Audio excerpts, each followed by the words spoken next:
Well, hello, folks out there in YouTube land. Got a big show lined up for you. Let's get right on into it. All right, yeah, the SEC, Big 12, and the ACC, are they teaming up on the Big 10? I think they are. I definitely think they are. It has everything to do with the college football playoff.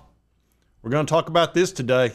All right, there's been all kinds of talk, arguments, etc., as to whether or not teams are going to go with the 4-4-2-2-1 automatic qualifier or the 5+11. And the Big Ten and Tony Petitti, they thought they had a deal with the SEC back in February when Sankey and Petitti met together and kind of went over, who's going to control what.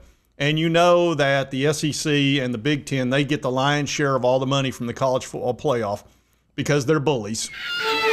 In our world, you were either a bully, a toady, or one of the nameless rabble of victims. All right. Who's next? And that's just how it is.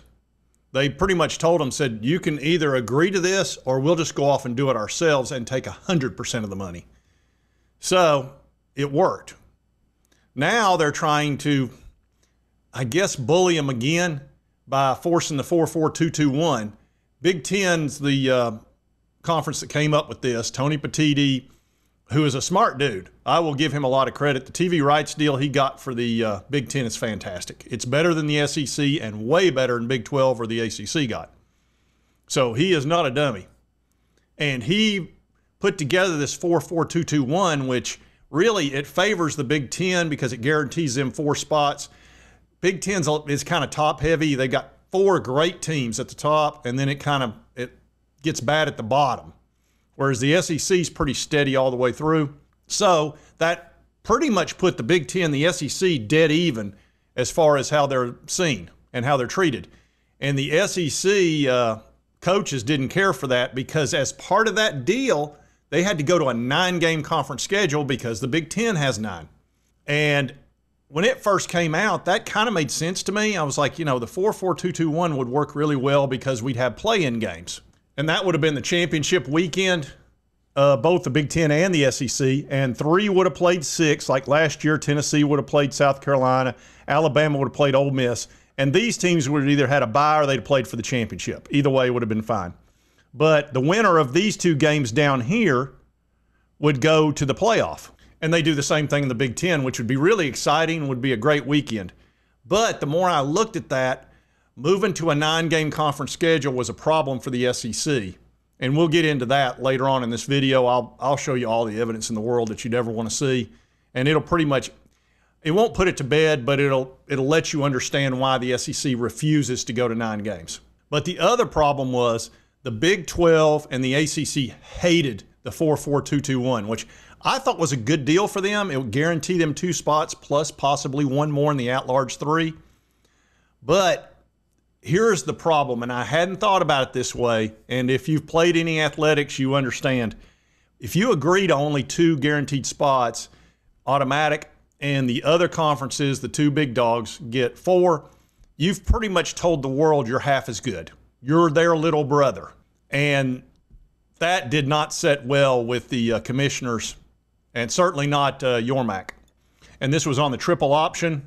The concept was out there not too long ago where the Big Ten and the SEC had 4 guaranteed spots. The Big 12 and the ACC were only guaranteed 2. When you first saw that model, what went through your head? What went through your heart? I didn't like it. And obviously that model's been out there for almost a year now. And I didn't like it because I just felt that it created a huge divide between us and those 2 conferences. Now, as you guys know, I have good self-awareness. I know where we reside in the world of college football. But I just felt that it put a line in the sand that didn't need to be there. I'm a firm believer in that if you create value, you should be rewarded, earn it on the field, okay? Every year's a new year. And by the way, with settlement, in theory, it should be creating a level playing field across the board. So I didn't like it. So, yeah, he's basically being honest about it. He's like, yeah, I know we're not at the level of these 2, but you don't have to rub our nose in it. And the coaches at the other conferences are like, look, if you do 5+11, which is 5 conference champions plus 11 at large, everybody starts at the starting line at the exact same place. and then it's up to us to earn it. Whether they do or not, it doesn't really matter. It matters that they're given the same opportunity. So I get it completely. They don't want the thumb on the scale, and ACC and Big 12 are not, they don't have to go along with it. The Big 10, the SEC could force it on them, but the SEC doesn't want to do that. So you've got 3 conferences that are for 5+11 and only one that's for the 4-4-2-2-1. So here's where we are. The Big 10, they want that 4-4-2-2-1. All the other conferences want the 5+11 right there. And that's just how it is. Now, the Big 10 could stop the move to 16 teams and stick us with staying at 12 if they don't go along with this, because they've got just as much power as the SEC. Really, it's 50-50. SEC and Big 10 can decide, but they have to agree. And if the Big 10 wants to be stubborn and say, look, we just won't do anything, we're just going to sit on our hands and force another 12-team deal, that hurts a lot of people financially. It also hurts the Big 10, because here's the money you get in the college football playoff distribution. SEC and Big 10, they actually get the same amount. It's just more for the SEC because there's less teams. ACC and Big 12, they're, get about half. And that's just the reality. But if you go from 12 teams with 4 byes to 16 teams with none, all of a sudden you get a lot more money for that college football playoff, probably $3, $4, $5 million per team. Comes in pretty handy down here, bub. Oh, So if the Big 10 gets stubborn, they're taking, probably $3, $4, $5 million out of every Big 10's team and every other. And that's huge for the ACC and Big 12. So they would be furious. Those 2 conferences, and the SEC wouldn't be happy either. So it appears it's 3 against 1. Now, the Big 10 is saying, well, we'll do the 5+11, but SEC's got to move to a 9-game conference schedule. So they're trying to put it back on the SEC, which at its face seems perfectly reasonable. It's like, we're playing 9 conference games. Why can't you? 9 times. 9 times. Now, Brett Bielema saw this, and of course, he coaches in the Big 10 now. He also has coached in the SEC. So he would understand both conferences really well. Well, he's not happy with the SEC on this, and let me show you what he said about this. I don't think there's any way we could do a 16-team playoff if the SEC is not at 9 conference games. We voted unanimously as Big 10 coaches to stay at 9 and actually maybe have an SEC challenge. I was told they voted unanimously to stay at 8 and not play the Big 10. But then some people pop off and say what they want to say because they want a certain look. So Brett Bielema is giving the SEC a bunch of grief. Now, Brett, you haven't met me, but I like to look into things and I like to bring receipts. So since I happen to know a little something about you, and I remember when you were at Arkansas, popping off about the Big 10 to the SEC, you might not be the best messenger for that. So I had to put together a chart. I love charts. This is Brett Bielema's conference records. When he was at Wisconsin, this is just in the Big 10, he won 66% of his games when he was at Wisconsin, conference games. SEC, when he was at Arkansas, he won 27% of his games. And since he's been at Illinois, he's won half. So 66, 27, 50 gives you a pretty good understanding. And you'll notice I had to put the SEC logo on top. You want to know why? See, there was plenty of room to put the Big 10 logo in there in his winning percentage. There just wasn't any room in this one. As you can see, there's just no room. That's because you got your butt kicked in the SEC big time. When you were at Wisconsin, you went 37-19 in conference. When you were in the SEC, you went 11-29 and got fired. When you went to Illinois, you're now 18-18. So you've had a lot more success in the Big 10 than you did in Arkansas. So you're probably not the ideal messenger. Now, I got to admit, I kind of like Brett. He's an entertaining dude, and he had that great interaction with Shane Beamer, which, look, the great thing about watching South Carolina is not only do you get to watch Lenore Sellers, but you also get to watch Shane Beamer. And Beamer never disappoints. He's always doing some crazy trick play. He loses his mind on the sideline. I call him the smart Butch Jones because he always delivers something wild. Well, they did this with Brett Bielema. They made a toy out of him doing the fake kickoff move that made Shane lose his mind. And you folks remember that when he was freaking out and Brett's over there smiling with a little, look at him. What a punk. Oh, he's so mad at Brett, and Brett's over there laughing.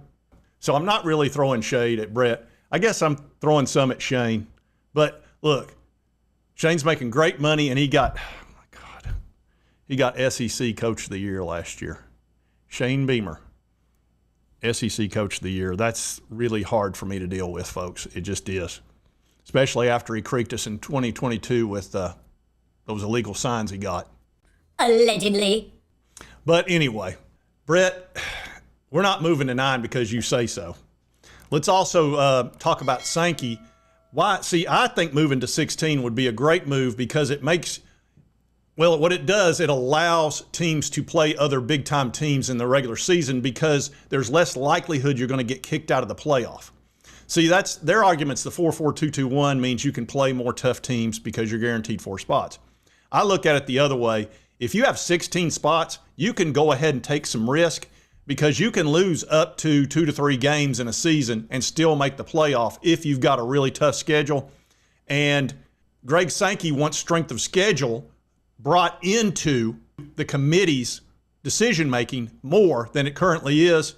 He wants strength of schedule to be very important so that teams will play, Ohio State will play Texas, for example, which we've got coming up. When you'll have more Clemson versus Georgia and, a Tennessee versus Penn State or whoever. We can have more of that if strength of schedule is really important. And if you do lose a game against a great team and it's a good game and it's close, it doesn't destroy you. Because otherwise you're going to end up playing Little Sisters of the Poor or, the Fighting Possums of Fort Worth. And here Sankey talks about this on the Dan Patrick Show. Can you come up with scheduling that we don't lose Texas versus Oklahoma or whatever, Oklahoma State, Oklahoma, I should say. I don't want to lose these. We don't have many left. I think a couple things. Let's go back to the college football playoff. So I've been the recipient of plenty kind of side comments about good of the game, whatever that means. And when programs, like when Wake Forest notifies Ole Miss the day before their first game of a home series that we're not playing the one back in Oxford, that's a problem. When Nebraska cancels an agreement to play Tennessee home and home and cites, and I'm not criticizing their athletic director, this is a reality, cites the college football playoff selection process as a fundamental reason why, we have to understand the college football playoff selection process is threatening the regular season, not supporting it. Remember all those conversations people had about, hey, if you expand the playoff, you're going to diminish the regular season. I think there is something to that. I just think everybody missed that the regular season was being changed by the college football playoff. So Sankey wants strength of schedule pushed up when it comes to criteria so that it's taken more seriously by the committee in college football playoff, which will lead to more big-time games. And when I show you the strength, look, I typically will come right out with whatever it is, the big thing of a video. But I had to put this at the end so I could tell you the story up to this, which is why the SEC will not move. They're not going to move to 9 games. I'll just go ahead and tell you they're not going to do it. And there's there's one big point of emphasis that will explain it perfectly. If you look at this from 10,000 feet and you don't understand the SEC or Big Ten or whatever, you think, okay, Big Ten's playing 9 conference games. SEC should do the same. That way it's just, equal, right? Here's the problem with that. And I've shown you this once before. This is strength of schedule last year, first 12 games, regular season of 2024, right here. Everybody played 12 games, obviously. Georgia had the toughest schedule. Georgia, second, Alabama, Oklahoma, Florida, South Carolina, LSU, Mississippi. You don't get to a Big Ten team until you get to Ohio State. Then it's Texas, Texas A&M, Tennessee, and Kentucky. So out of the first 12 teams with strength of schedule, 11 are SEC teams. So how can you say the Big Ten has a tougher schedule because they play 9 conference games while the SEC only plays 8 and yet the SEC has 11 of the 12 toughest schedules, and you don't get to a Big Ten team until number 8. Make sense of that. So the coaches, this is their life. They live and breathe this strength of schedule. They know these numbers. I honestly hadn't looked that close at it until about a week ago, which it brought shame on my dojo. I should have known this because I was almost going along with the 4-4-2-2-1. But when I see this, I mean, give me a break. People, how can you possibly say the SEC should go to 9 games when you look, this is last year, people, last year. And you don't get to an ACC club until 13. And here's another Big Ten at 14. Then there's Vanderbilt, Arkansas. I mean, you got to be kidding. Now, Big Ten people, I'm not slamming on you. I'm not. If that was the other way around in the Big Ten, which is what you would think it would be since they've got 9 conference games, that you'd have 11 of the first 12. And then I'd be saying, yeah, SEC, you got to go to 9 games. That's unfair. It's not right. You shouldn't do that and then be treated the same by the committee. You've got to go to 9. But it's not that way. Even with 8 games in the SEC, because those 8 games are so tough, there it is. And that's team rankings. That's not ESPN, so it's not some, SEC bias situation. It just is what it is, folks. And if you've watched these games and you've seen these schedules, look, I thought Florida had the toughest schedule last year. It didn't turn out to be that way because Florida State wasn't that good, after having an undefeated season 2 years ago. And that kind of lowered theirs a little bit. It was still top 5. But Georgia had the number 1. And they did. They had a tough schedule. And they lost 2 games, which is rare for them. But, hey, when you play the big dogs every single week, you can lose a game or 2. So, anyway, that should explain it. And so here's what it boils down to. Big Ten will either take their ball and go home and be ticked off. And Tony's got to, look, he thought he had a deal. But you're dealing with Greg Sankey, and he never really answers the question. He may make you think he's leaning that way, but he's real good at the sidestep. Ooh, I love to dance a little sidestep. Now they see me, now they don't. Have come and gone. Yeah, Tony, you're going to learn that about him. But you can either, like I say, take your ball and go home, screw everybody out of millions of dollars, and stick with the 12 and kind of force the deal to go another year. And look, all the conference teams will be mad at you. Or you can go along with 5 plus 11, 16 teams, and everybody's happy. Even the Big Ten should be, because you can sit here and complain about the 9 games and Brett Bielema and all that crap. He knows the truth. Brett knows the truth. And it's right there. He saw it. It's just the SEC's deeper. Doesn't mean that the top teams aren't equal. They are. But it matters who you play all year long, not just the top games. So I don't think there's any way the SEC moves to 9.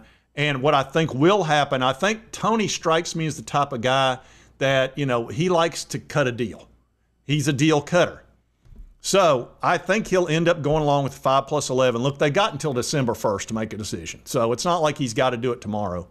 But he'll mull on it, and eventually he'll realize, crap, do I really want to be the fly in the ointment, the turd in the punch bowl, or do I want to make sure everybody gets a lot of money? And look, the Big Ten will have a ton of opportunity to get into the playoff. Your top 4 teams are almost guaranteed because your schedules aren't quite as – it's not – look, Ohio State knows they've got a bunch of easy wins in their schedule, and so does Penn State and Oregon and even Michigan. It's got to be America's team. So you're going to be fine. You're going to get plenty of teams in.